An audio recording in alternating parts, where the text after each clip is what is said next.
This live stream sucks.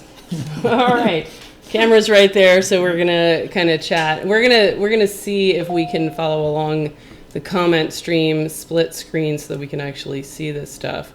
All right, so we're about to start. Let's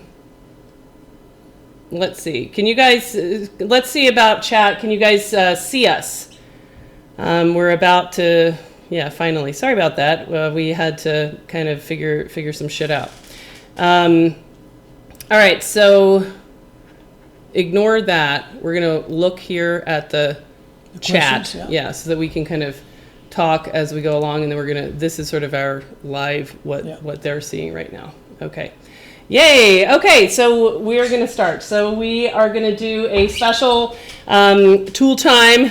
Raul's tools. So this is Raul Rodriguez from PrimeTech Tools, and I just put a link in the description, PrimeTechTools.com. And what I like about Raul, he's a tinkerer, he's a thinker, he's an innovator. And I first met Raul in Las Vegas a few months ago at CTIA, and he has a lot of like really fantastic ideas. He does for tools what we do for boards. So I'm excited to see what he has to show us, and we welcome you guys to, kind of offer suggestions, tell us what you think. He's here to get feedback. This is the guy that has made the future-proof shields for the iPhone 6 Plus touch disease for the entire repair community. So that's fantastic. And we're gonna see what else he brought in his bag of tricks. Thanks for the intro. Okay, so what are we going to look at first? All right. My favorite. This is my favorite. I totally love this. I don't know how you guys organize screws at your shop, but this is, I remember seeing this at CTIA, and this looks a little bit more refined. Mm-hmm. So this is a screw organizer, which I love. So this is for the 6 Plus, so you would get one for each phone? It's device specific. Okay, gotcha, yep. Device specific. And it has the kind of classic looking mat, like screw mat kind of thing with all of these letters. And so if, let's say we had a phone donated to us, then I could disassemble it and I could put each screw, like, the shield screws in hole D, shields down here, miscellaneous screws. I really like that, so that way I could then kind of like file it, and then if a technician dropped one of these screws, then you could just quickly go get the exact right one. Great way to like organize those little screw bags from China and stuff like that. And the main difference from this product, a lot of times I show it to people, yep, and they think it's the traditional mat that they've seen that shows where the screw goes. The difference is this doesn't only show where the screw goes, but it tells you which screw goes there. Okay. So again, another thing that's common is phones come into a shop that somebody else worked on, and it'll be missing 4, 5, 6 screws. Right. Your tech doesn't know which screw to put where right. it's missing. Here, you simply go to whatever screw's missing, and you'll have the exact screw that goes there. Awesome. You drop it on the floor, no need to spend 10 minutes with a flashlight on your knees. Right. Pick one up, throw it in. And again, you can bulk up the inventory, as you said, right. by taking all your junk phones, right. removing the screws, and instead of having a jar with 1,000 screws, right. having the screws you need. Right. So I'm honestly boggled that this product had not been made yet. Right. Unlike your PrimeTech tool, your pliers that you invented. Yes. After Raul was just telling me the funny story of killing himself. Oh, here they are. Here's the PrimeTech, not PrimeTech. My invention. This is Raul's PrimeTech that he spent. Now, how'd you get this stuff on here? What is that? We don't have a machine shop. Yeah. So we literally took metal. Yeah. And tried to cut the shape of an iPad corner. Yeah. There's 3 different pieces of metal there, thicknesses. Yeah. Welded together, and a male. So my whole thought was I don't want to bash the G tool, but I hated the G tool. Yeah. So I thought rather than changing tips and all that, I'm going to make it so I can just go to the iPad, crimp it, be done. Yeah. And it's a brilliant idea, and I'm feeling pretty good about myself. Yeah. So after doing that, it really didn't work. It pinched the corners. Yeah. And one of my techs came up and said, "Hey, haven't you seen those PrimeTechs that look just like that?" And I was kind of like, no, man, I invented this. This is my idea. Right. So anyway, there goes that. There goes that. This got thrown aside, and the frame cradle came out after that. All right. So now, questions here. This is not magnetic? Nope. Okay. So this is like a tray. It's an inventory tray. It's an screw inventory organizer. I like that. Do you sell them preloaded? Both. It comes without any screws for the people that figure they have enough devices. Yep. And it comes with 5 each. Okay. We don't provide shields at this point, maybe down the road. Most guys have junk phones that they can just take shield from. Okay. But yeah, it's on the website either way, with screws or without. And how much is this? It's, I believe, $89 without and $20 more. Okay. And I'm very aware that a lot of people hear that number and think it's very expensive. So I want a quick show why. Are you a cheapskate at heart? I don't know about cheapskate, but I don't let my money slide out easily. All right. So I'm in the same boat as everybody else when I'm going to make a purchase. Right. So to kind of show what this thing is, they start out with a 1/2-inch plate. Yep. They router it, they cut it, they put tape on it with all the labels, and then they cut all these holes. That takes, it's all done by machine, but it takes a bit of time. Then in order for the plate to slide over snug, so that these screws, by small movement, don't move, because that'd be a disaster. Yeah. They have to take this thing, cut a groove in it, cut this piece, glue it down, secure it, let it dry, take it apart, attach this label on here. Everything's custom made. Every product we have is 100% made in the USA. Yep. I don't have anything made in China or overseas. Right. So yes, it is a little bit pricey because we're ordering 200 at a time. Right. If I was ordering 10,000 and I was doing it overseas, they could probably be better. Now each of these, you went through and measured all the screws. Every single one. So these are the non-unique. So these are all unique. There's no duplicates. Nope. That is how many different screws are in 6+. Okay. And every model we have it available for the 6, 6 Plus, 6S, 6S Plus, and the 7 is coming probably within 30 days or so. Awesome. But yeah, every device is completely different from each other. This is I absolutely love this. This is fantastic. James says, great idea. I want one of those trays and a UK supplier. So what are you doing about there's a lot of international folks that watch the channel. Yes. So what's up with that? We're working with a big supplier right now to try to get everything overseas. And I'm hoping to be able to announce something within the next 30 days or so. Okay. So I think it's looking really good. So right now, if you are not in the US, then what? We can ship it. But obviously shipping isn't cheap. Right. What I would recommend for anybody that wants something shipped is look at our, I'm not trying to push sales, but look at our entire website. And if you can order multiple products, then it's not so bad. Right. But if you're having one thing shipped, that's great. The shipping is probably going to cost more than the product itself. Okay. So you're or working if you got a few guys together, they can kind of pitch in on, just find a creative way to get the shipping. Team up on the chat, all right? What does what the hell mean? I have no idea. All right, let's see. Jessa, that desk is too clean. What are you talking about? It's always like this. I have no idea what you mean by that. Should have seen it 10 minutes ago. All right, let's see. Did you cut your hair? I'm sure they're talking about you, Raul. I had to promise Raul that I wouldn't let him turn his back to the camera because he'd hate to have to see what's going on with his hair. I just found out yesterday I was going bald in the back, and it's news to me. So angles from this side only. Okay. Hey, here you go. Do you speak Spanish? Yes, I do. Sí. All right. Well, here you go. Here's somebody wants you to say all that again in Spanish. No hablo inglés, solo español. Yeah. So buy my screw tray. How do you say that in Spanish? Compra mi screw tray. I don't know what that's called in Spanish. I need some time to think of that one. Okay. Oh my God, with the website stuff. All right, so that's my favorite. All right, now that one out of the way. What do you want to show us next? We might as well get this out of the way because everybody's been asking about it, and it's been underway for forever. That's heavy. Yep. All right, so this is your board holder. Your Omni board holder. Yep. So this is the Omni Vice, which is okay, and you kind of thought you could improve on this. This is an improvement beyond that and beyond the sort of like, you know, cheap little metal board holders that folks use. So this is meant to kind of hold any board here. So we'll show everybody what this looks like. Let me see. It's so disconcerting not be able to see this. All right, so it looks like this, and you just kind of lift this up, and by tension, it will hold any board in there, and then it looks like it will lower or raise.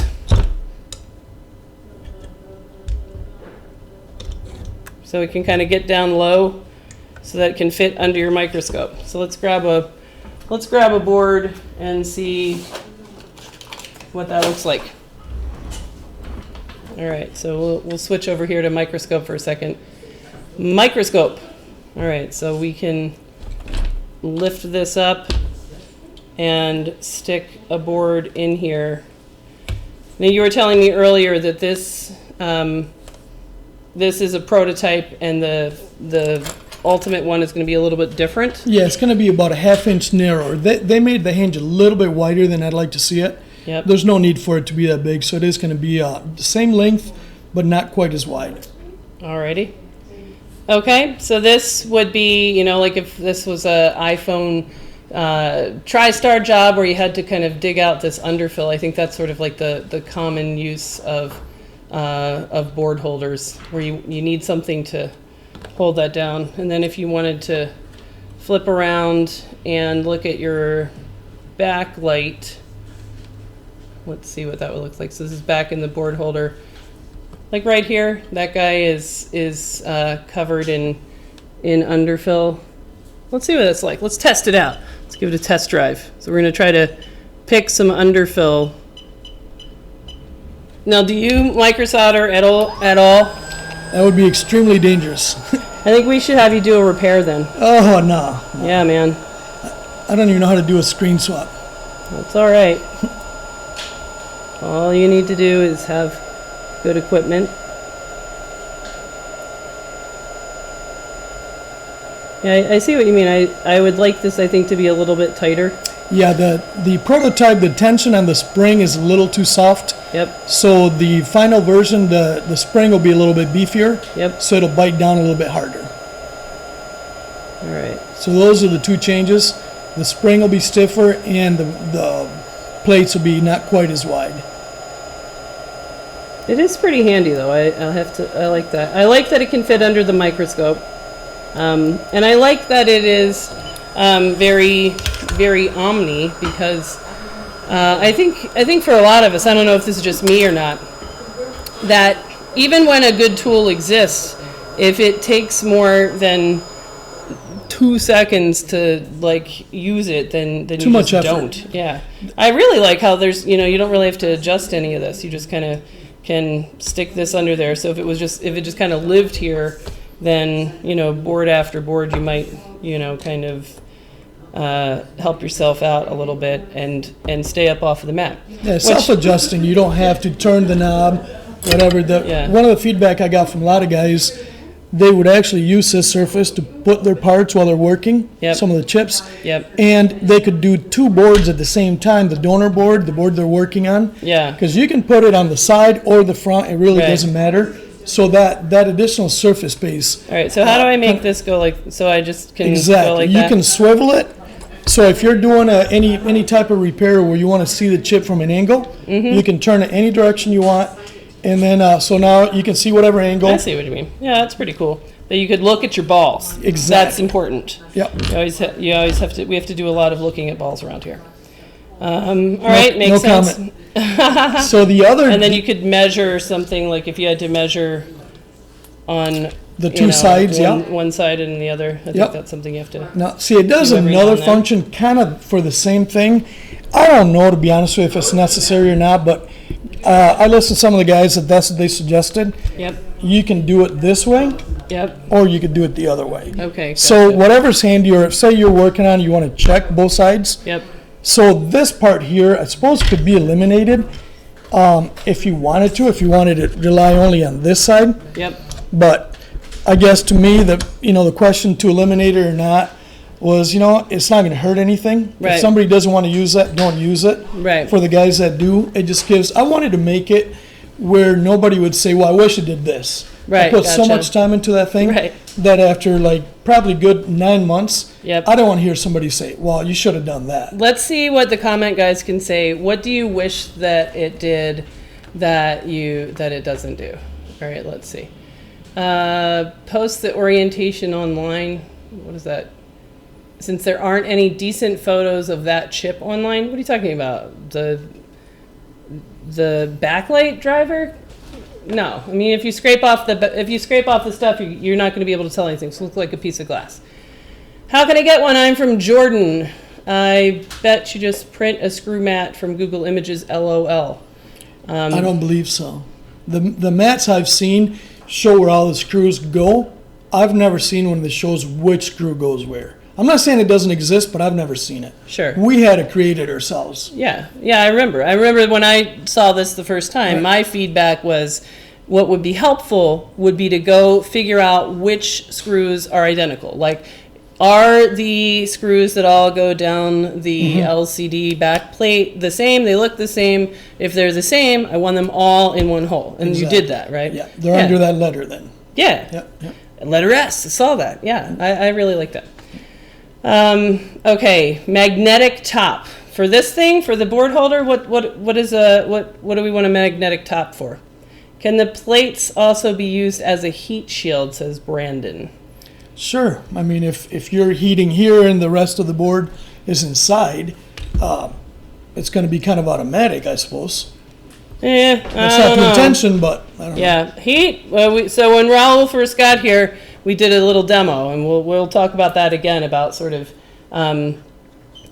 you want to be careful not to get obsessive with heat shielding because it actually often does more harm than good. So, maybe I think we should do that example Yes. again. That was pretty cool. That All right, we'll do blew a my little mind. example. It was the exact opposite Yeah. of what I would have bet on. Yep. 100%, and I'm sure I'm not alone on that. All right. I actually designed that bin, says Chad. Do you know Chad? Is Chad full of shit? Or did I don't know any Chads. No, Chad is the guy. That's hilarious. Chad's the guy that took the painstaking time Yeah. to find where every screw was Yeah. and to completely put it together. Awesome. So yes, Chad. Way to go, that's Chad. all you. But let me have a little bit of credit. Okay. All right. Okay. So let's come back to our little demo about heat when we look at your ice block thing. All right. But this is cool. So how much is this, and what's it called? It's a board holder. It's not on our website yet. Should be within a week or so. Well, maybe 2 weeks. I'm still waiting on. It's all been ordered, and everything but the hinges are done. The hinges could be 1-2 weeks. As soon as they give them to me, I can assemble them. And the price should be somewheres near the 120 to 150 is what I'm shooting for. Okay, And 120 to 150. I have not been given the price for. The only thing I know my cost on is the hinge. Yep. Everything else a machine shop is making, Yep. I've been asking them to give me the cost Right. for 6 months. Right. They already produced my order, Right. and they still haven't given me my price. Alrighty. So I'm hoping, by the time I go to pick it up, I'm assuming that I'm going to have an invoice. Maybe it's free. Yeah. I don't think so. But All right, yeah, there you go. again, That's heavy though. That's really yes. heavy. All right. We played around with maybe a half-inch different. This is 3/4. Yep. Anything smaller or lighter would get tipsy. Yep. So basically, I tested different sizes, different weights. This is kind of what it has to be. All right. And again, same as pretty much every tool I make, it's not cheap. Right. This is handmade. Right. Everything here is handmade, machined, and it is what it is. I can't control it. Okay, gotcha. All right. So what else? This will be fast because most guys are familiar with it. They know what this thing is, but we might as well for the few. Who knows what this is? Let's see. Yes. Back to the questions here. Raul has. He told me in advance that the hinge on that board holder, the way it is now in this prototype, he has retooled it to be a tighter hinge so that it will not have as much play. Because you're right, when I was kind of scraping that stuff, I think it had a little bit too much play in that. So I think that's How much stronger will the spring be? Make them up, say 26%. Yeah, just enough. 26% stronger, just enough. It's by feel. It's not. There's not a measurement. I mean, we just knew that the tension was a little too soft, and we basically left it as. I don't want you to have to pry to open it. Yep. So, common sense. I hope they get it right. If not, we'll have to take them back off and try again. Back to the woodshed. Should be okay. Okay. Yes. So this thing is the frame cradle. The frame cradle, the corner banger, right? Yep. Yes. The PrimeTech Tools corner banger. Now, what's cool about this? This is for this is your version of the G-tool / plier tech / suck it, I'm going to get something even better. So people don't like the G-tool. I mean, some people kind of love it, and some people hate it. Most people hate it because it's expensive, and it has you have to do so much work if you're going to switch devices. So this one, you can put an iPad Air. Any iPad. Yep. And then separately on the side, the phone. iPhone 5s and 6s, so pretty much all iPhones. 5s. Yeah. All right. How about iPhone 3G? To be honest with you, I think you can do them all. Now, when I was developing this thing, I thought I was going to have to literally have different corners for each device. Right. The difference is so subtle that on a G tool, you do, because it squeezes it, and it could kind of screw it up. Yep. What this doesn't allow you to overbend. So basically, with this chisel, one size, one radius does them all. Okay. And we tested that, you know, and I didn't want to have people have to buy 4 of these models. Yeah. When one would do the job for all of them. So this is it's simple. This you use a hammer here in the shop. We use the little pink hammer. Yep. And you put your device in there, and then you just bang tap it out. it twice. Like it makes sense. Yep. It doesn't allow you to overbend. This is like the hybrid of Lewis's titanium stick and the G tool. Right. Yeah, I like it. I like it. It's very practical. You can do a corner in literally 2 taps. Yeah. So it's seconds, you know. And I've been asked. And then this screws down. Yeah, you have to screw it down. Right. Or that's the one thing that once in a while guys will try to not secure it, and then when you tap it, it moves. Right. So either put 2 C-clamps or screw it down, one way or the other. But you can't, if you leave it loose, you're going to have issues. Alrighty. All right, let's see if there's any questions on this. What's it made of? Some type of plastic. It's made of some type of plastic. Yeah. What else? Let's scroll up a little bit. Frame cradle, yes. And how much is this? These are $150. $150 with 1 chisel. Yeah. We do have another chisel available on the site. I didn't bring one with me. It's about 1.25 inches wide, and that's for when you don't have a corner to deal with. You have side damage. Yeah. Basically, instead of having a radius in the tip, it's straight. Okay. So you could hit a side. And straighten it out. Gotcha.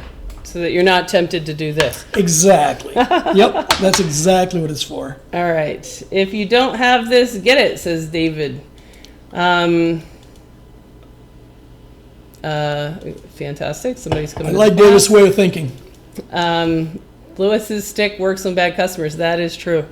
That is true. I suppose if it wasn't mounted, you could throw it like a frisbee. Don't say I told you to. All right. Okay. This guy's out of the way. Frame cradle. Gotcha. Okay. Let's see. Let's the easy stuff first. Okay. Now these are cool. Gene. All right. Let's see you do one of these. So these are. Sit on your lap. These hold up books on your bookshelf. Is that what they're for? Right. As long as you kind of for people like me that read a lot. Yeah. You want to like kind of fill out the space in your bookshelf. All right. So this is an iPad holder, and this is an iPhone screen holder. Let's do the iPhone. All right. Here you go, Gene. Can I sit on your lap? You can sit right there. Oh, that's no fun. And I will say this: Gene has never touched that thing before. You've never, I mean, you've seen it, but you didn't touch it. Never so this will seen just it. show how easy it is, which is what I'm impressed with. Unless Gene fucks it up. Yeah, Yes, unless you fuck it up. There you go. Where are all Jess's tools?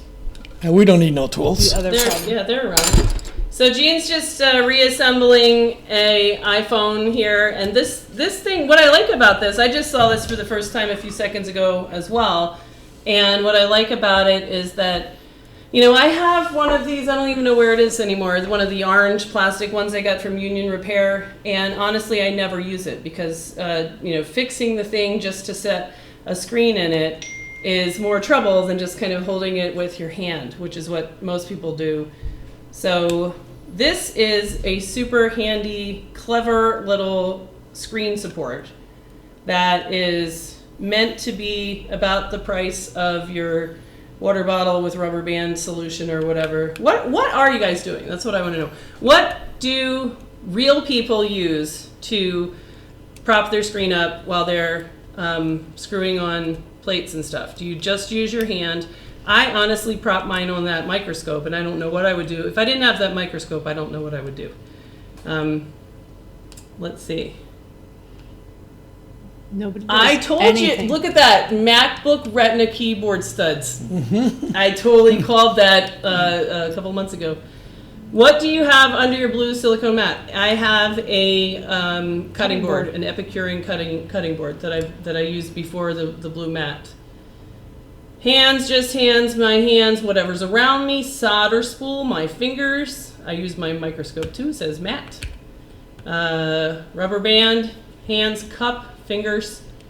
Hands if just replacing screen against scope light if soldering.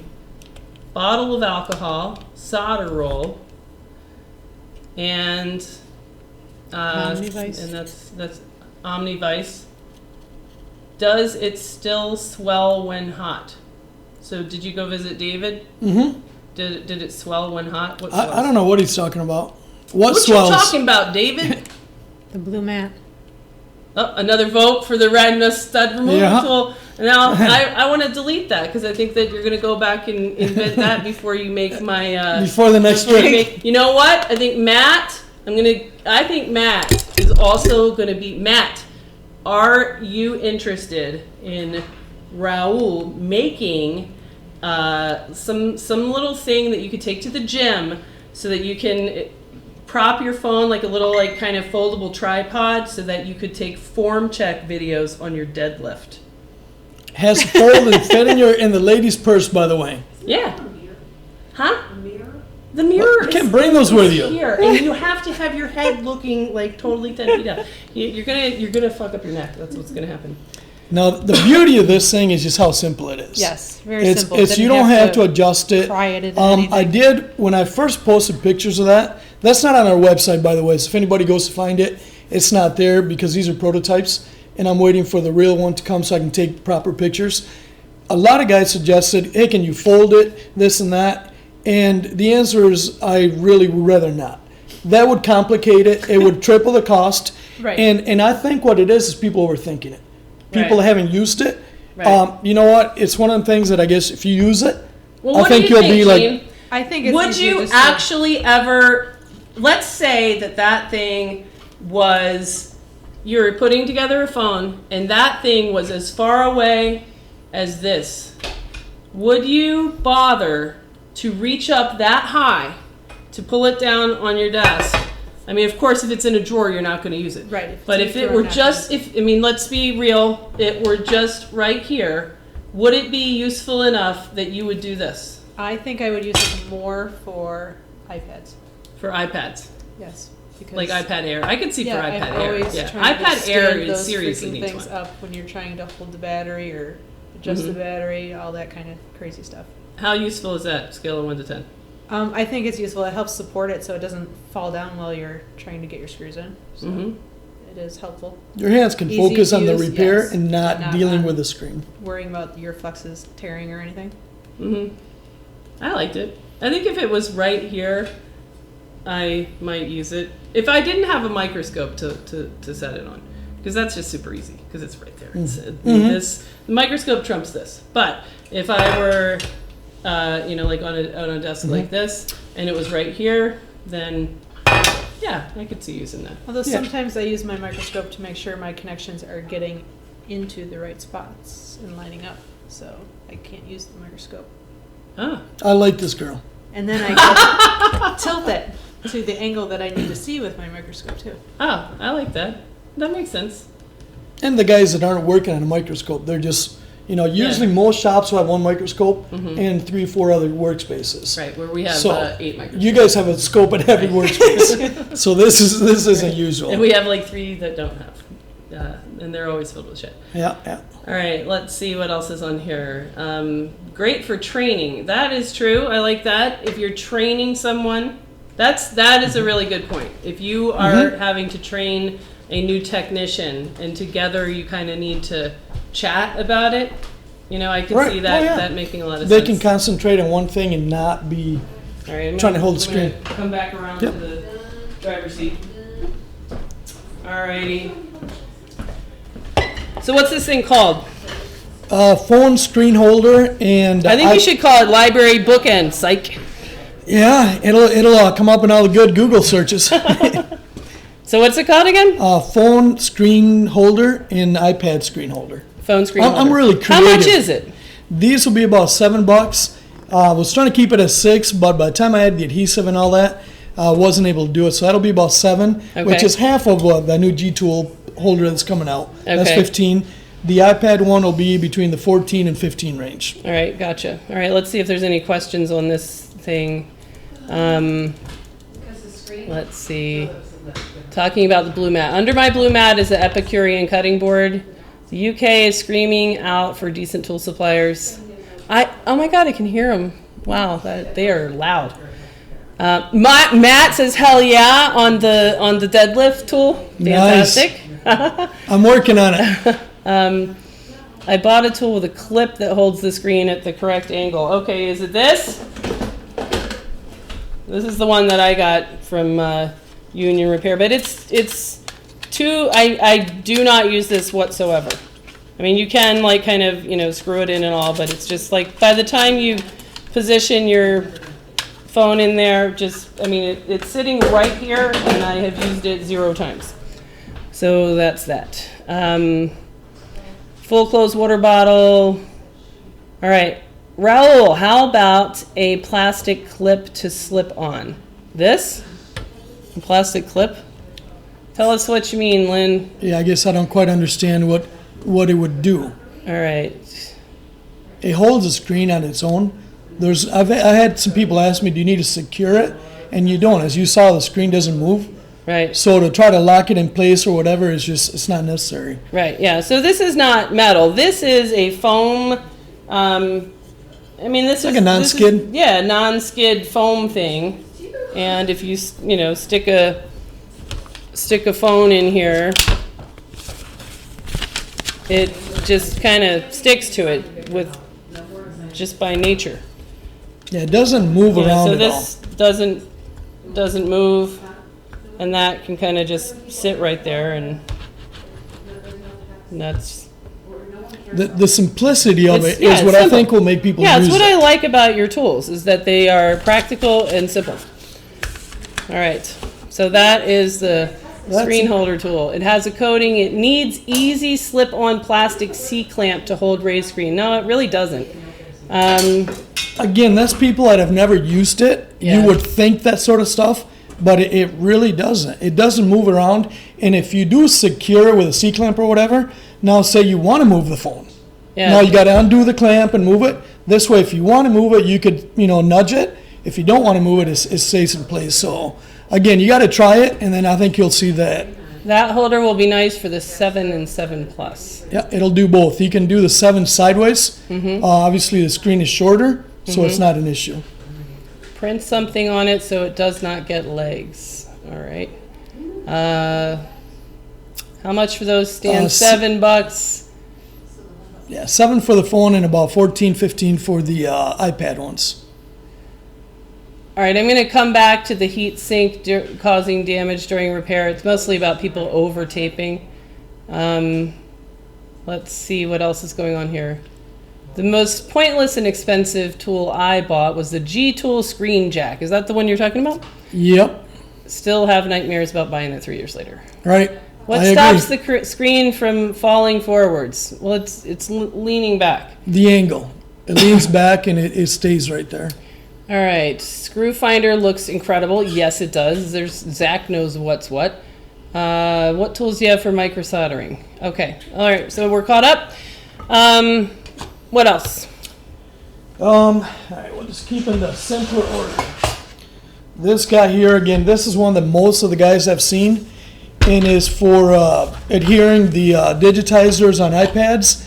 We added a hole here for a cutout for the Samsung cameras. Okay. As everybody knows right now, the Samsung LCDs are, I think Note 5s are close to 250. Mm-hmm. So if you have somebody using the traditional little plastic clamps, they over tighten, they'll break the LCD. Mm-hmm. I've even seen it done with the iPads, where the digitizer will delaminate basically. Okay. So it won't necessarily crack it, but it'll still ruin it. This thing applies perfectly even pressure down. So this is a block with a soft foamy thing that you put some kind of device here where you're trying to help the pressure sensitive adhesive adhere. Exactly. You want to squeeze it, you heat the adhesive like you normally do, and then you apply down pressure. This board is so stiff, there's no flex in it. Yep. So the down pressure is 100% evenly throughout the whole, all the edges. Okay. So it adheres correctly. That part of it, some guys are like, well, I don't have problems lifting. That's fine if you don't. But if any of your techs, again, you know, the master tech rarely makes mistakes. What I always tell people is your best tech in the house First tech. is great, but what about all the guys in training? The guys that haven't learned all the tricks? Yep. If they crack with a clamp, or even when they're pressing down with their thumbs, Yep. they'll push down and they'll crack digitizers. I've seen it. Everybody has seen it. By doing this, you don't need to press down. You align it, put it down, apply even pressure, done. Alrighty. So it's $159.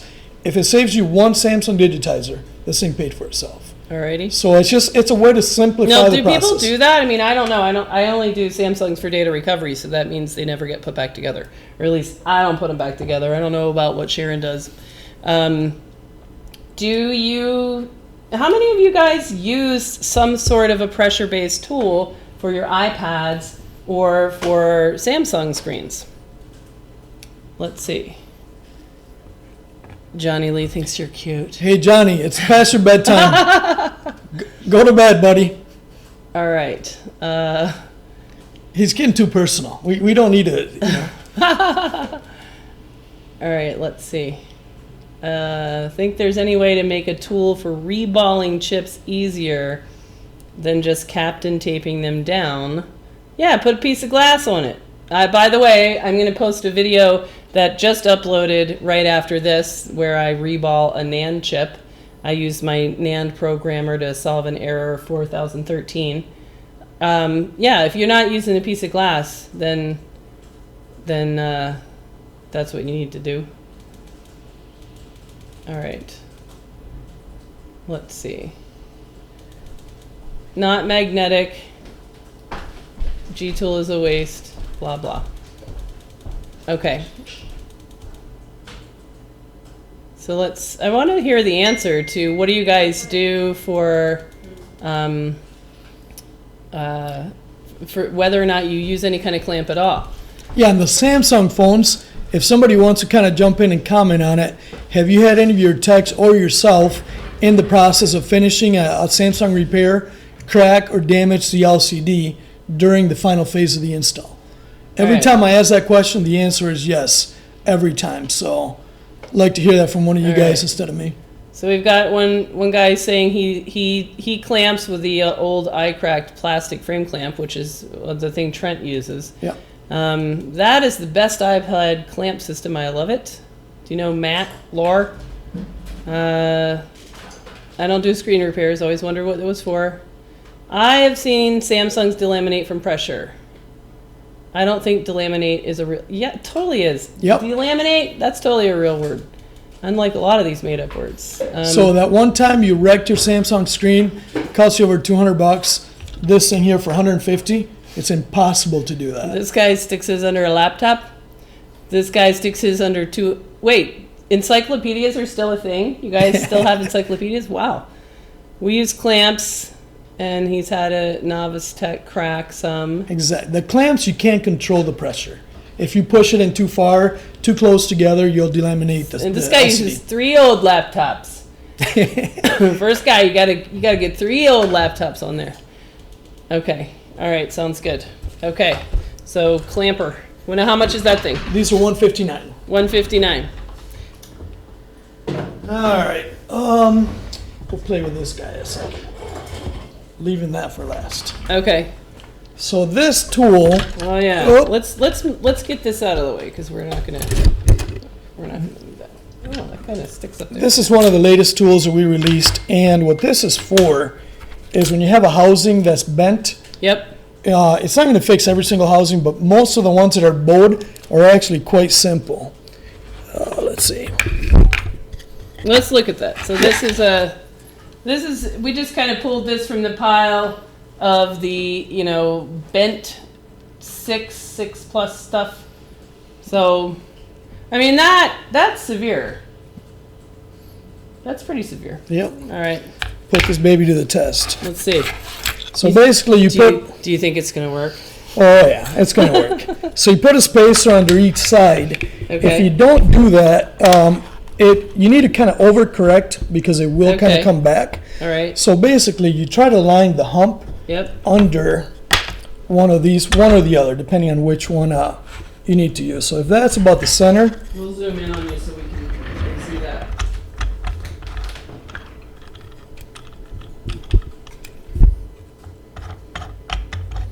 There we go.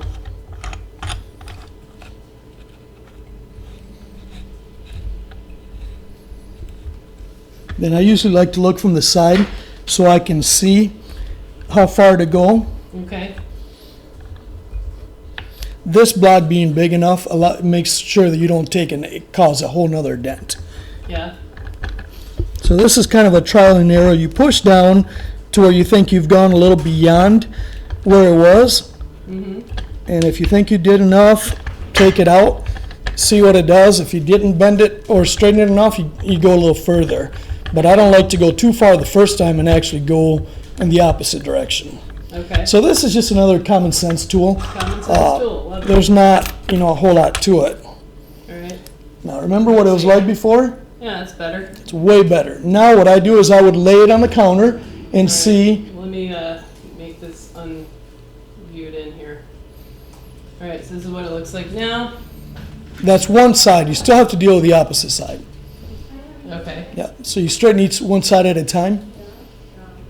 So you just keep doing that? Keep doing it till, like I said, if I'd gone a little further, I might have gotten it 100% on the first try, but I'd rather just kind of play it safe. I think you should go as far as you can to see if you can make it into a V. Do one? Yeah. Yeah, there you go. All right. So we got a complaint about the website, making new accounts. So note that. As far as the website, guys, we a few people would make comments about the website, and they would say, "Hey, I don't like the website." So I would ask, "What don't you like about it?" He doesn't like that he can't create a new account. The answer back was, "Your website sucks entirely." So after hearing that enough times, instead of guys telling me I don't like this or that, they would just tell me I hate the whole thing. Yep. We have a new website that was supposed to have been done the first week of January. Yep. It's not done, but I was told about another week. Alrighty. So we have an entirely brand new website coming out. But as far as Now, not, did you make it on Wix? no, I believe it's it's that magenta format, which I Okay. guess is really, most guys like. It's supposed to be really user friendly. Yeah. But as far as not creating a new account, I don't know what the problem is. You should be able to. If you want to leave a message on the website, Ryan or one of the guys at the shop will help you through it. So yeah, please leave a message and they'll help you get that taken care of. Use your brain, figure it out. All right, let's see. I fix it. What was that? Cooper Tools, Weller, Weha, and Snap-on, all for sale through UK suppliers. Okay, so they're trying to help some UK folks out. Tony Tones from San Diego says, "What up? What is the big block this year? What's that? The flexible That's just to push. You don't want to apply pressure with that point. Is that wood? No, it's PVC. PVC. PVC comes in See square? how close it's straight there? Wow, that's Well, you really can straight. have Damn. it cut. So again, that's my first pretty try on good. each side. The way to test, how well you did is just lay it on the counter If you got a little bit of a bump, you just work it again. Yeah. So it's not, it's going to take you a couple of tries. Yep. But that thing was really damaged. Yeah. And from plain sight, it looks good now. Now, if you lay it on the counter, I'm sure it still needs a little bit of work, but you just keep on working it till you get it straight. Yeah, that's good. I mean, that's a jillion% improvement over that for sure. Before this tool, what guys were doing is they were taking this and trying to overbend it in the opposite direction on the bench. Right. And what I've seen is it just creates a whole other bend. Now you have basically an S. and once you do all that, you're not fixing it. Right. So All right. this basically brings it back. It's not a no-brainer. It's not 2 seconds. All You right. have to work it, but it will bring the housing back to the correct shape. Okay. Heat sink copper fins. I guess for soldering. Let's see. I use the vise for bended foam, but they never get 100% as original. Replace base for screen, somebody. Another complaint, it gives me an error with the state. All right, we'll look into it.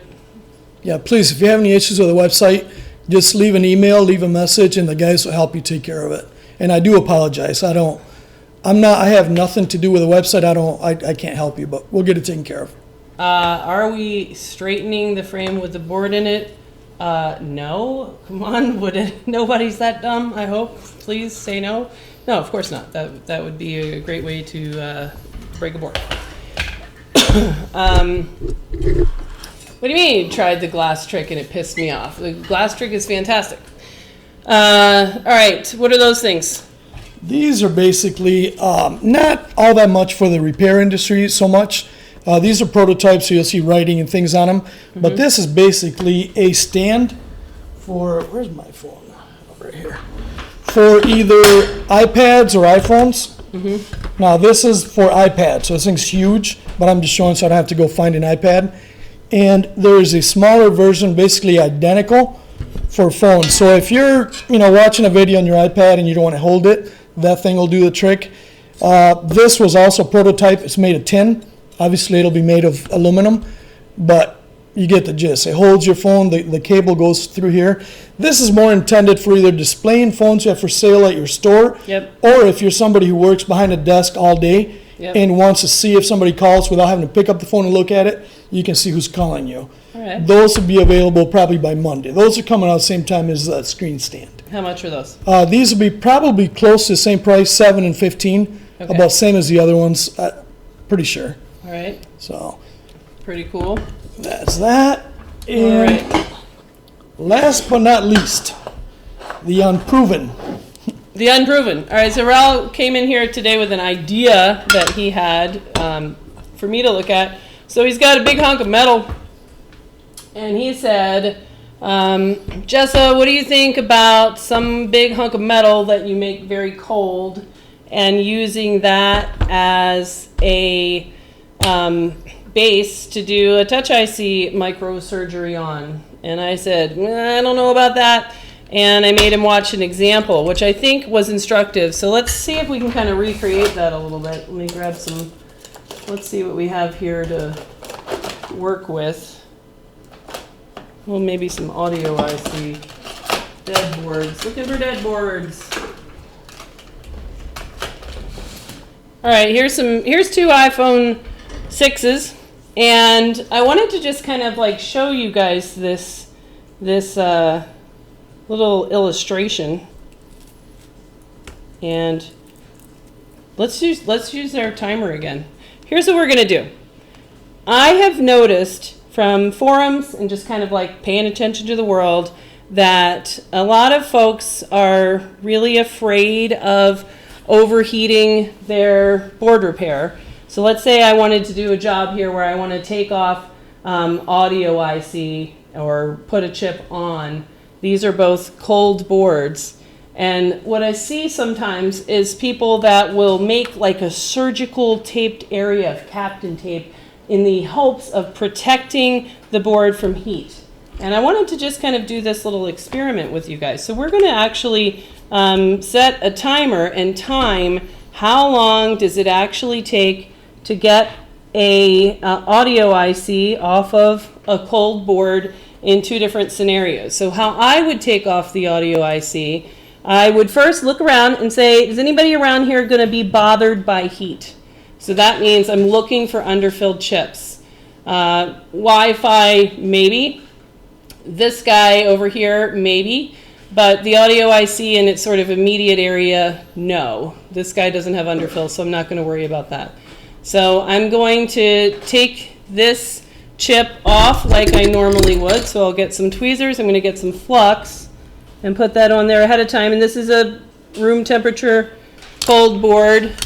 I'm going to set my station at my normal general desoldering temperature. And it's probably going to get loud because the microphone is right there by it. Okay, and get ready, get set, and let's desolder this. I'm kind of tempted to use your new board holder, but I don't want to introduce a Say variable. go when you're ready. Go. Oops. That one got an extra second or two of heat. All right, so we're just going to see pretty much how long does it take to heat up this chip and get it off. This would be a normal desoldering a chip, about how long it takes.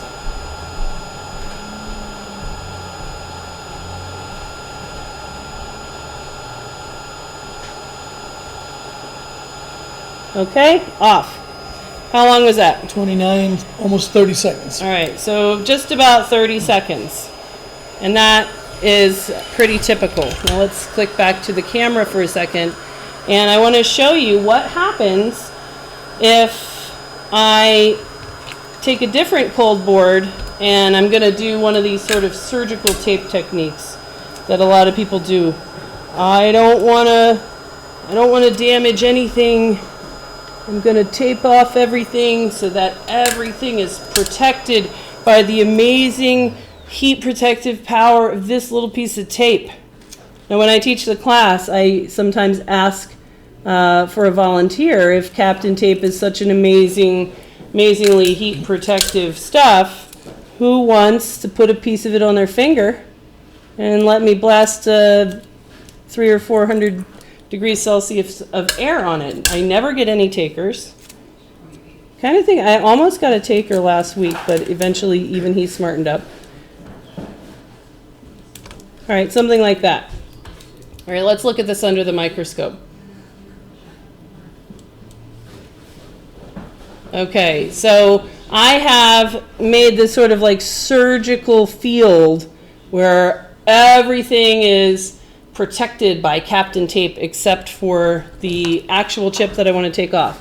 So I'll add some flux down here and I'm going to get ready. And now we're going to see if it takes more or less the same 30 seconds or if it takes significantly less because I maybe can use less heat, or if it's going to take significantly more. All right, so everybody place your bets, and we are going to heat this sucker up. Ready, set, go. All right, so same exact protocol, same temperature, same equipment.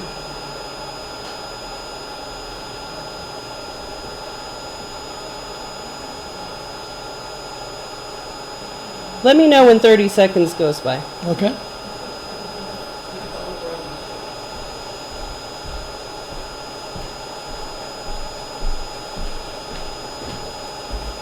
29, 30 seconds. All right, 30. I have no movement. Nothing is ready at all. No movement. Still can't get it off. 45 seconds. Trying to get it off. I don't want to pull a pad though. Here we go. Okay. All right, and stop. 52 seconds. 52 seconds. So almost twice as long. Almost twice as long. Almost twice as long. So I want you guys to just be aware of that. You know, that's the reality. That when you set up a system like this, where you're putting a ton of protection, this is true for Captain Tape or any other protection, when you're putting a ton of protection on the board like that, what you're really doing is you're reducing airflow. so that your flux is going to kind of evaporate, and you're going to reduce your airflow, and you're going to ultimately have to deliver heat, more heat, for a longer period of time than without this business on there. So just know that when you're struggling with why do I have components lifting on the other side, et cetera, you might want to think about getting rid of this stuff. Using less protection will actually give you more protection, and I think that's true. So all you need to do is look around and see what underfilled ships do you really want to protect from heat, and put some kind of a local heat sink there, and get away from all of this taping and shield nonsense that ends up causing you to deliver more heat to the board. If you think about these two boards, the one with the Captain tape and the other one, which one experienced more cross-board heat transfer and is going to have a greater likelihood of floated filters and, you know, under the backlight driver stuff going on? It's going to be the one that had the Captain tape. All right. So with that in mind, you know, this was, Raul came here with this idea saying, what about all these people that are having problems with touch IC surgery complications on the other side of the board? So when you're doing a touch IC job, we can look at one. We can look at one here and see, here's the touch IC area, mason chip. And if we look right on the opposite side of the board, these are the dudes that are around. Most notably, backlight driver, which is underfilled, and heat can cause that guy to develop a cold joint. And then all of these little filters that are under the front camera connector that control proximity sensor, ambient light sensor, front camera function, microphone, and stuff like that. Those guys, even the home button connector itself will sometimes tend to slide. So this stuff, anybody in there tends to get too much heat. So Raul's suggestion was, what if you put the whole thing on like a cold block? So you keep this cold, put it in the freezer. I would suggest keeping it in the freezer. Yep. Keep it in the freezer, pull it out, and then put a board in it like this, and then do your touch IC microsurgery on there. I don't know what to think about this. I did an experiment. Let's see, compared to the Captain tape, my worry would be that this entire thing is going to suck up all the heat from the iron, and that is going to, or from the hot air station, and that would actually make me have to use more heat, just like in the Captain tape example. But that didn't seem to be true. Let's see if we can get another 6 board and do a test. I bet there's another 6 board that still has an audio IC. Here's one. All right, let's do that. Let's do it in this. You want to This is spray the freeze on it relatively again cool. or no? Yeah, we can do that. So we'll do we're possibly cooling it down here with this stuff.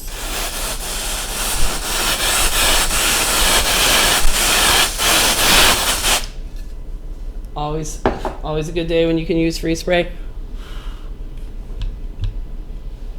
Seems cold, but not excessively frozen. It doesn't seem as cold as you think it would get with the freeze spray. All right, let's go look under the microscope. Come back. Microscope. All right, let's do that same job. So here is audio IC. Can you reset that? All right, let's get that working. Reset. Alrighty. Say when. I'm going to put some flux on.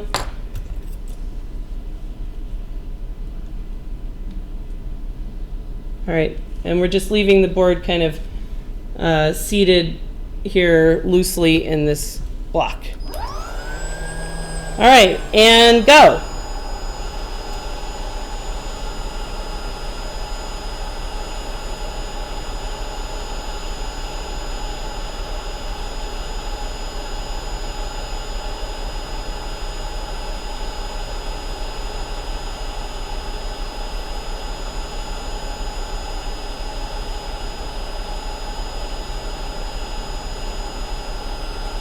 And chips off. 27 seconds. 27 seconds. All right, so it's no different than the one that I was just doing, kind of like bare frame. Let's look and see. Now, this one has a bunch of NC pads that are missing, which I doubt has anything to do with that particular coldness, but who knows. So I'm not sure what to think about that. I think that no conclusions can be made without further experimentation. So what I could do is sit here and go through, and that's why I brought over this stack of 3 touch jobs, and see if there are any side effects. I think everybody's side effect depends on their air angle, and for me, for touch IC, I tend to have to reseat the proximity filter probably 1 in 5. I think it has a lot to do with technique. Yeah, it has to do with your, like for my touch IC jobs go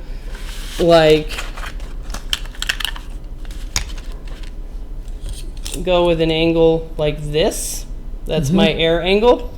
And, Mark, his go like this, because that's how he holds the chip. I remember when Matt Bartholomew was here, he goes like this. Completely different angle for your angle is going to affect what kind of secondary issues you where tend the heat to goes. have. Right. Yeah. I don't recommend Matt's angle because he had a lot of backlight driver problems, which those are difficult and pain in the ass. Mine tend to be the proximity filter. That's right, the one dude right at the very, very end of the front camera connector, and probably 1 in 5 I have to pick him up and put him back down. Yeah.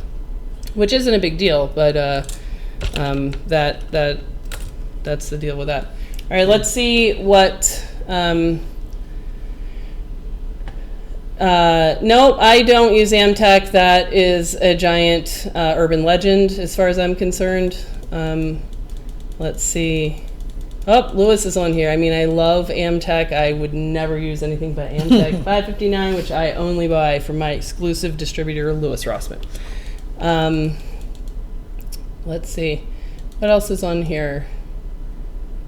Probably not best to not bend a frame with a board inside. No shit. If you would ever bend a board, if you would ever try to bend a frame with a board in it, delete yourself from my channel and never come back. Wouldn't that take all the heat out of the chip? No, it took the same amount of time to loosen the chip, so no. Learn your hot air. Overheating is minimal. PMIC is tricky. See, PMIC. Chris Long, I don't know about how you do PMIC. Let's hear it. But for me, when I do a PMIC on this phone, with a PMIC is located here, and on the opposite side is the CPU, which really doesn't like heat.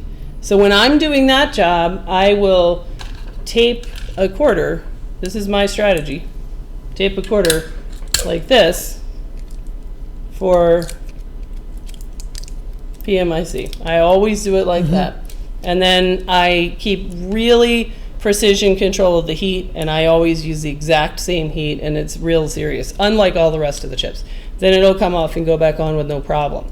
But that is something I do. Yeah.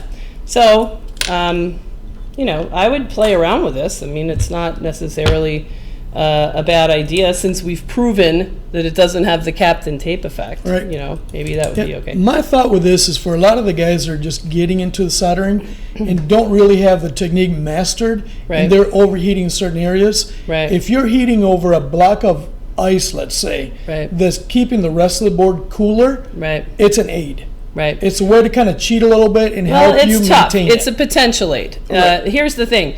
You don't want to, freeze spray the board and then blast heat on it, which is another way to accomplish the same kind of thought process. What if I just did this? Overkill of anything. That is going to stress the board. So I'm not 100% convinced by the logic that putting it on something cold while then putting heat on it is a good idea, as opposed to the sort of more conventional thing, which is putting a room temperature thing that will draw heat.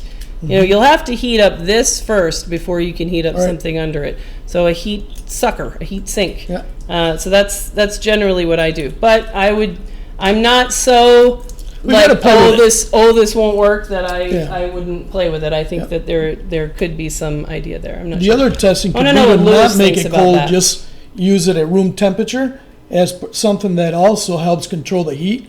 So Right. whether we cool it or we don't cool it, yeah, there's some testing that needs to be done with it. Alrighty, let's see. What else does it say on here? Let's see if anybody answered that. Cold joint 360, 390. Captain only blocks IR heat and some air. Yeah, blocks this air.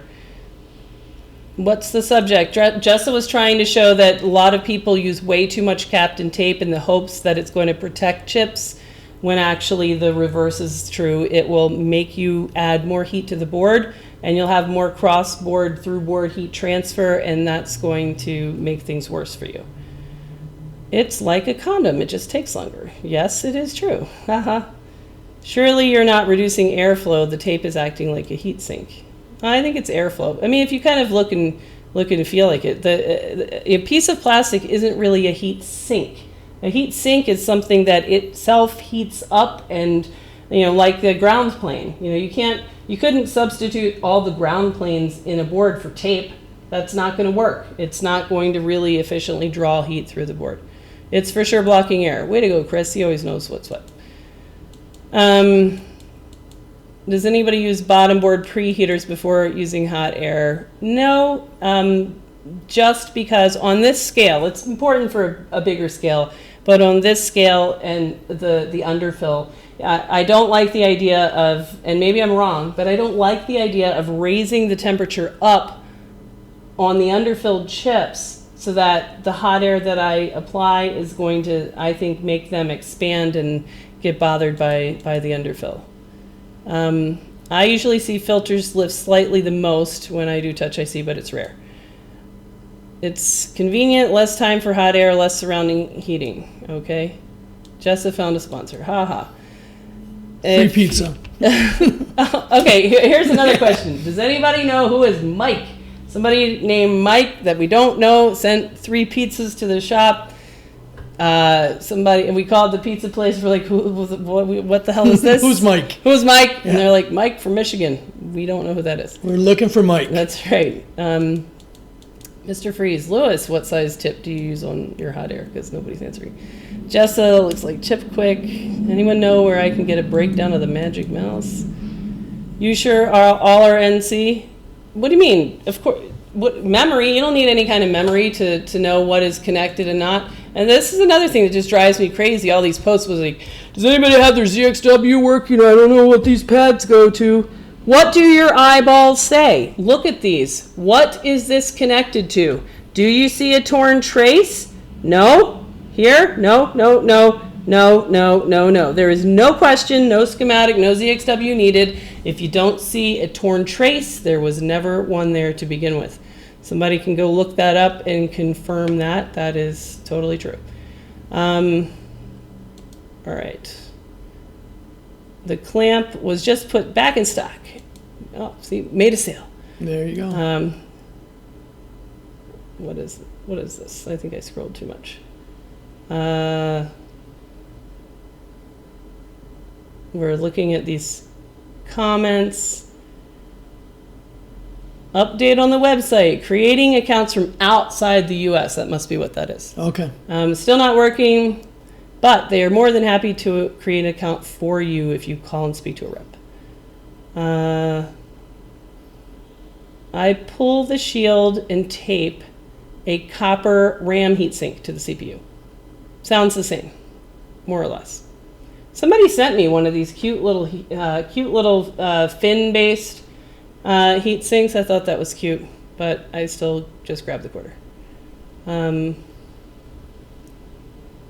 It's a winner if they're using a Baku unit.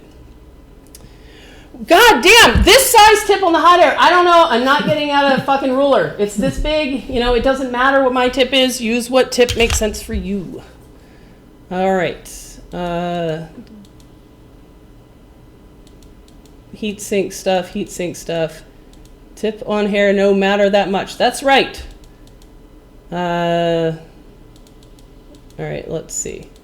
Something to make reballing chips much more easy. So that's a couple of comments about reballing chips. Do you know how to reball a chip? No. All right, let's have you reball a chip. No. Yeah, come on. I think you can't like come here and like not I have. like I've do it. never touched Doesn't matter.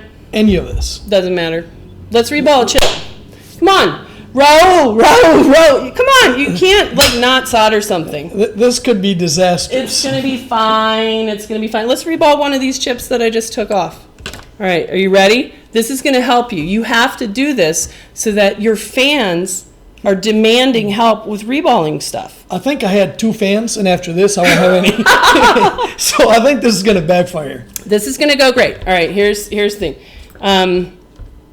Do you know how to write with a pencil? Yeah. Then you're going to be fine. You're going to be fine. All right. Let's switch. Oh. All right. Don't worry. We got this. Hey, is there a way we can delete all this from the internet later? I don't want no proof of this. So Okay, here's what you're going to do first. And I'm just making this up. Our goal, if we wanted to get that chip back on there, we can't put it back on the board unless it has solder balls on it, the way that they come. So it doesn't just sit flat on the board. It has to sit on an array of very even solder balls. So if we look at it right now, let's pass the mouse over to this side. The mouse is that thing with a cord. That's it. See, look how good you're doing already. I know what a mouse is. Now you know what a mouse is? I graduated. All right, let's actually get it under those cords. We'll flip it over here. Alrighty. So let's look under the microscope at this piece. So we'll figure this out for you. Somewhere it is. Here we go. Now we'll focus that up. Now the way it came off. See how some of these are still balls, Yeah. and some of them are just flat pads. All right. And especially these ones that are, look at how that is, would you describe this one as gray compared to maybe that one? Silver or whatever, yeah. Right, so this is the oxidation problem. This is why you can't reflow a chip. That's never gonna make a good joint again until it becomes shiny with solder. So there's no way for us to get this to be a chip again unless we get rid of all these half and quarter balls, and then we're gonna have to somehow wave a magic wand and put new balls on there. All right, so here's how we're gonna do it. We're gonna first put down a piece of tape, and I want you to be thinking with your inventor hat this entire time, how could we do this better? Because this is really kind of like I mean, everybody does this in kind of a real third world way. And there's no need for that. All right, find it. Where did it go? Ding. Okay. All right, so this is step one. I've just sort of taped that piece of tape down there. All right, next we need you to take a soldering iron and flux. You're gonna take some flux first. This is the part, the people that know me are laughing their ass off right now. Because they know they're in You're for... getting ready to show them up. It's going to be great. Yeah. All right. Take this, squirt a blob on that chip. You can look under the microscope. So look through our left-handed. This is going to be great. Okay. See? And we got a vote from Ron. Fuck yeah. Come up with something to hold those chips face up for reballing. Yeah. Instead of the tape. Killed the feed. How did I do that? Look at Miguel. He knows... Yeah, I can never...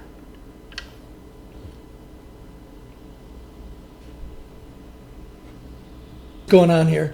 This, you can tell that the high school let out about 10 minutes ago, and that we're all on the same Time Warner cable, and that's it. Get this guy again so I lost my grip. See the problem though? This is pretty much how people generally do this job. All right, so real gentle. Just doesn't have to be perfect. Just make sure you mowed them all down at least once. I think I got them all done. All right, great. Okay, stop. All right, perfect. Okay, ready for phase 2? Rack that iron. You're still alive, and you haven't fucked anything up. So good job so far. Okay, so now we have to get some new solder on there. So here's what we're going to use. We're going to use some kind of a stencil. And these you get from China, and these are, nobody likes these. These are, here, touch and feel them.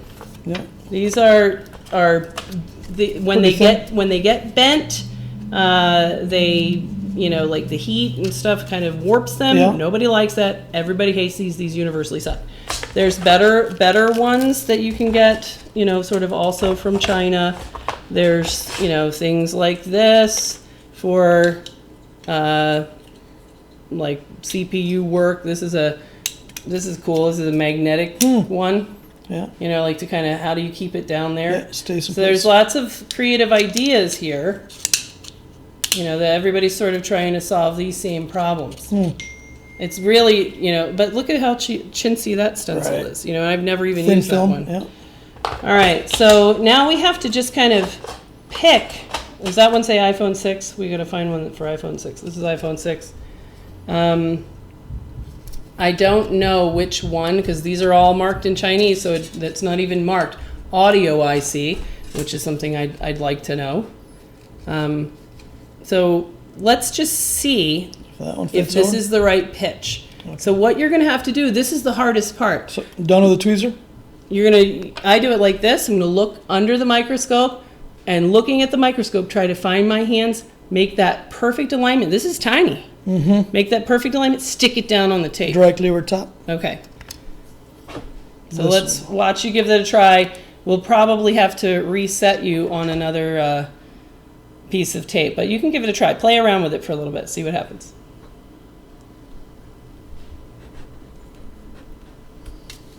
Yeah, but when I see that, I don't really know where the tape is or where the chip is. Under it, you know? Yeah, How are you so let's look. So let's have you look in the microscope, and then you just kind of have to finagle.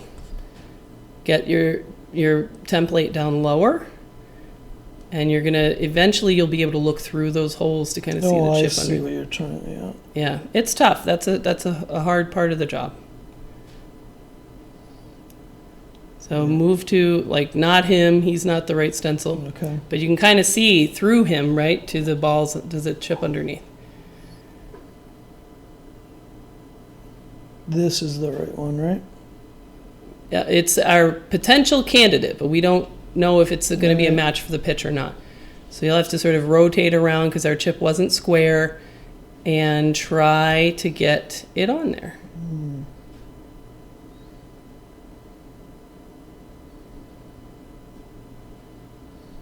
Which way is this thing lined up? It's more like this.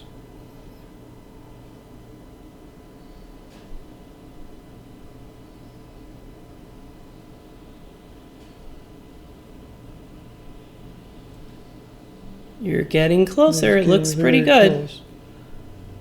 So just find a corner and get her all lined up. Really close. Right there?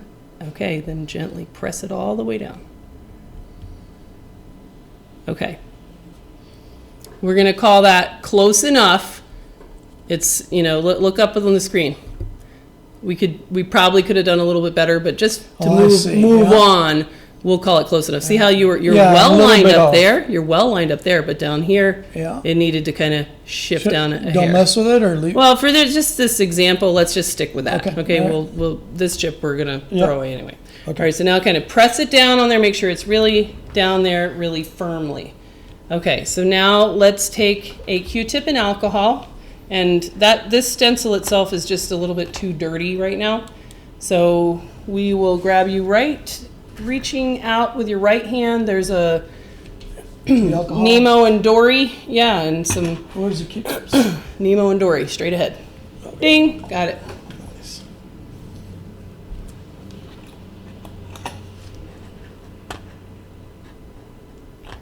There isn't a good universal IC holder out there. I don't work on anything too small, but I do a number of BGAs of all sizes, and a universal tool would make life easier. Stencil is another thing. Rub on it now? Yep, so just sort of try to clean it with the alcohol. Yep, you can just scrub along there. All right, and then we are going to make balls out of solder paste. So all solder paste is pulverized like nanospheres of solder mixed with flux. And under the microscope, you'll be able to see that it's just a paste. I'm gonna get you a pair of gloves and a little rag. That'll stay there. Yeah. You can kind of let go of it, it'll be fine. Okay. Let's grab you some gloves.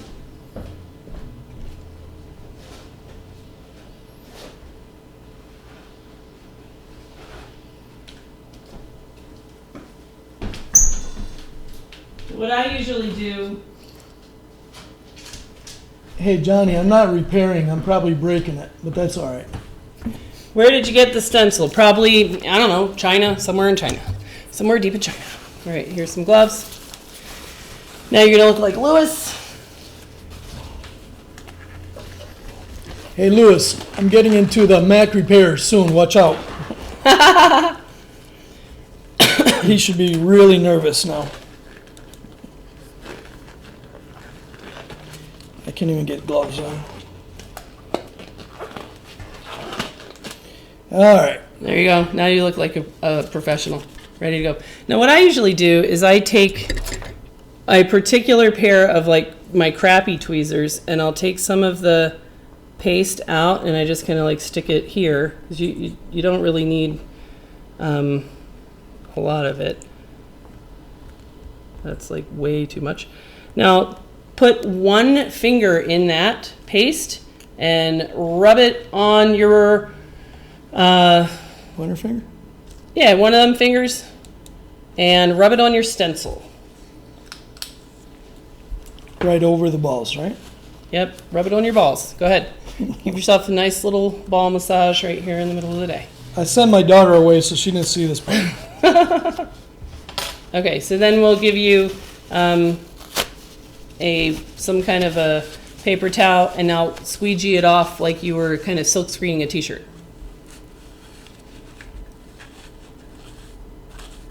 All right, so you want it to be kind of, that's good. All right, I'll take the trash. All right, now, here's where people have been getting stuck for a while. In theory, if I just use heat, if I just used some hot air, those would magically turn into solder balls and everything would go well. The reality is that the airflow and the bubbling of the flux that's part of this whole process create, the balls will sort of jump out of the stencil, they'll marry together, and it turns into a mess. So somebody came up with this revolutionary practical idea that I know you'll appreciate. Stick a piece of glass on top of it and heat through the glass. And the entire time, apply some pressure. So with regular tweezers, you're going to press this down, and then we're going to come in with the hot air. All right, now this is just an iPad mini digitizer, and you can see the last one I did it, you know, it would, all I need is really glass microscope slides, you know, but I would buy a product if someone put some thought into what is the best stuff. That's why I like you doing this. Get so a feel that for you it. can go back and be like, this is what the job is. That you could sit there and say, let me order a bunch of microscope slides and kind of come up with a recommendation, right? All right. Okay, so just slap that on there any old way. And then you're gonna just put pressure on it like that. Now I'm gonna take the heat and I'm gonna put I'm gonna take the airflow down a little bit from what I normally use. Let's do something like this. All right, and I'm going to take the nozzle off so that it can be kind of more generic. All right, when you're ready, press the red button, look through the microscope, and know it will get hot on your hands, so you might want to back them up a little bit. Now let's move the glass so that that like schmutz part is gone. All right, now press down.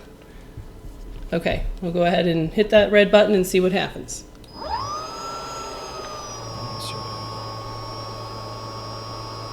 Now this is sort of our just watch and learn and see what the effect is, and we might adjust the heat or air as we go. Keep the air pretty evenly on there and keep that pressure down there, and hopefully the solder will turn into balls. So that's all normal. That's just the flux that is, you know, trying to escape, so you can kind of see what that problem would have been without the glass. Now just kind of keep that heat on there. That's good. You want to be like a 1/4 inch maybe above, shining down on the chip. All right, so this is what Raul looks like.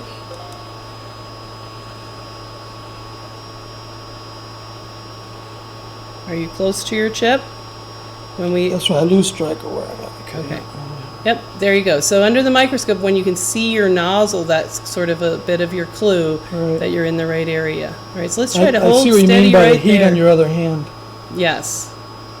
So you can sometimes like adjust your angle if you pull this a little bit more towards This way, you. yeah. Yep. All right, so now you got to get back to your spot. So look under the microscope. And that's also what helps when you have the tweezers there. It gives you 3D information. Since you know where your other hand is, you can kind of guess how close to your hand you are. All right, I'm going to turn the airflow up so that we can kind of get this to happen one way or another.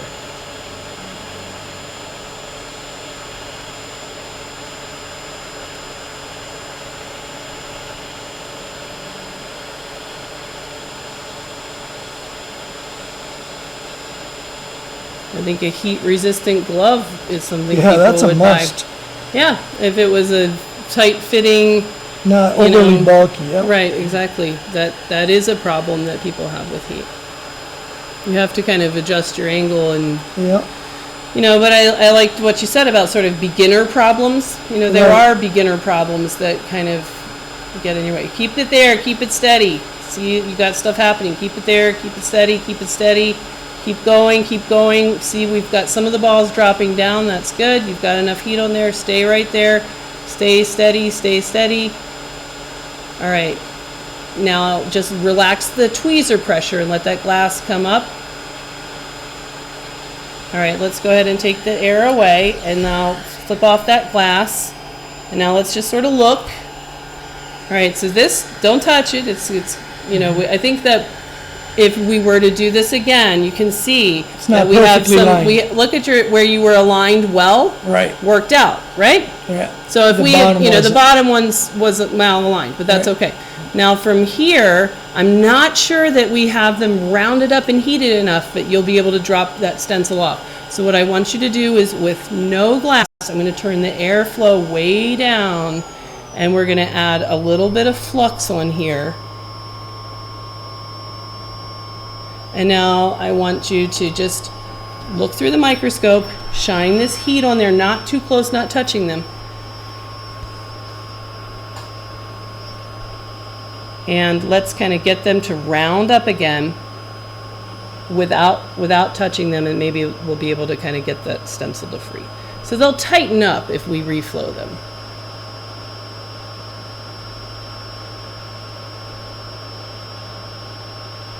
First time baller. Matt says you got some nice balls for your first time. They're huge.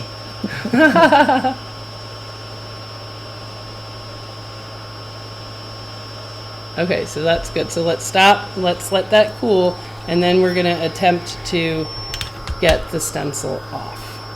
All right, so they're kind of still a little bit liquid in places. So this time, you can put the tweezers down. We're gonna go back to that Q-tip and alcohol, scrub, scrub, scrub, and we're gonna try to get the chip to release from the stencil.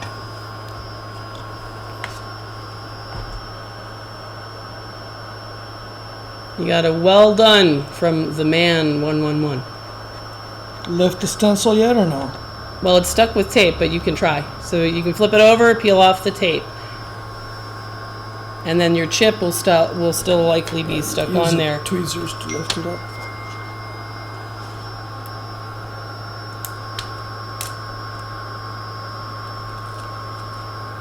All right, so from here, now go back. Now that the tape's gone, let's trash the tape. Now scrub it so that you can get it to release from With the alcohol again? Mhm, yes.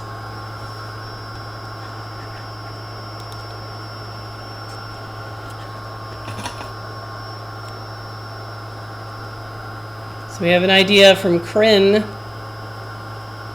Couldn't you just use an oven to reball like this? Put the chip in a holder, put on the stencil, do the paste, then put the whole assembly in an oven.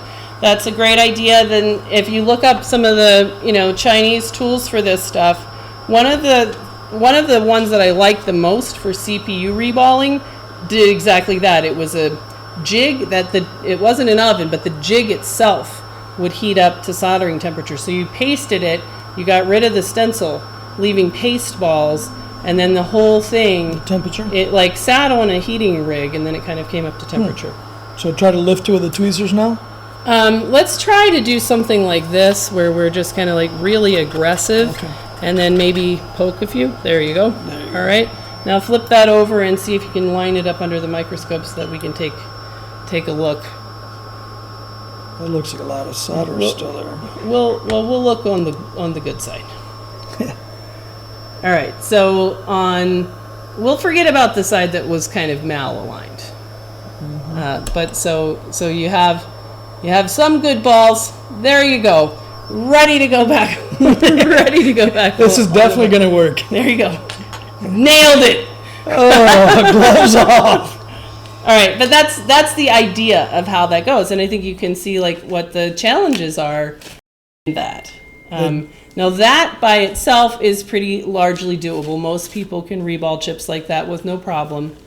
And when people get into trouble is, let me see if I have a example, where people that are not Chinese living in China get into trouble is when we have to do the CPU.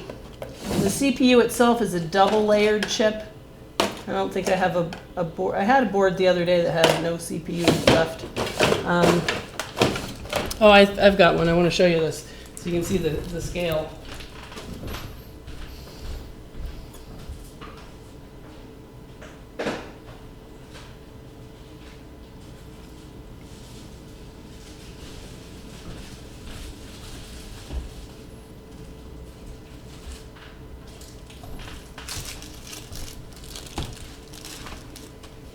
All right, so so look at the scale of that chip, and now let's look at the scale of the CPU. Yeah, much larger. It's a tiny, tiny pitch, and this is a huge footprint, and every one of those balls has to be good, and that's one layer. Then the second layer has to sit on the top of the chip, so it's like a sandwich chip. That's a challenge. That's pretty impressive that you guys can do this. So this is what's required then for like data recovery. You have to harvest 4 chips and then move them to a receiver board. And that's a challenge. My hat's off to you guys. Amazing. I don't know how you do it. So all right, so that's what reballing looks like. All right, let's finish this up. I think that we have some outages here on our stream from Wi-Fi, but let's see where we left this off. How long till the glass cracks? This is never gonna glass. Where'd you get the stencil, China?